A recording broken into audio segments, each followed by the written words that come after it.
ثنا مکی کے تعلق سے کچھ معلومات پیش کرتا ہوں۔ نبی کریم صلی اللہ علیہ وآلہ وسلم نے فرمایا ثنا اور زیرہ استعمال کیا کرو کہ ان دونوں میں موت کے سوا ہر بیماری کا علاج ہے۔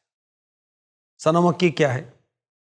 یہ ایک دوا ہے جو حجاز مقدس یعنی مکہ مکرمہ اور مدینہ پاک میں پائی جاتی ہے، بے ضرر ہے۔ مکہ مکرمہ کی ثنا اپنی خوبیوں میں بہت مشہور ہے، اس لیے اسے کہا جاتا ہے ثنا مکی۔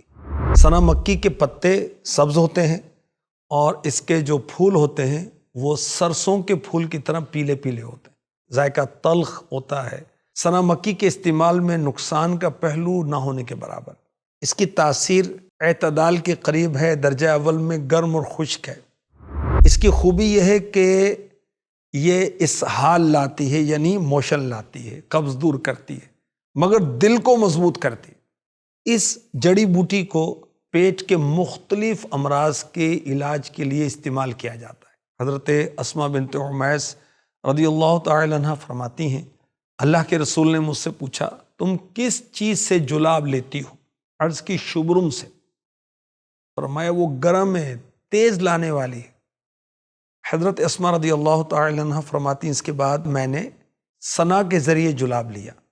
نبی کریم صلی اللہ علیہ وآلہ وسلم نے فرمایا اگر کسی چیز میں موت سے شفا ہوتی تو وہ ثنا میں ہوتی۔ سبحان اللہ۔ ثنا مکی کے کچھ مزید بینیفٹس یعنی فوائد آپ کو عرض کرتا ہوں۔ بدن میں پیدا ہونے والی کہیں پھٹن ہے تو اس میں فائدہ مند ہے۔ مسلز کو چست بناتی، بالوں کو گرنے سے بچاتی ثنا مکی، جوں سے محفوظ کرتی ہے، پرانے درد سر میں بھی فائدہ مند ہے، کھجلی، دانے، خارش، مرگی کے لیے بھی بینیفیشل۔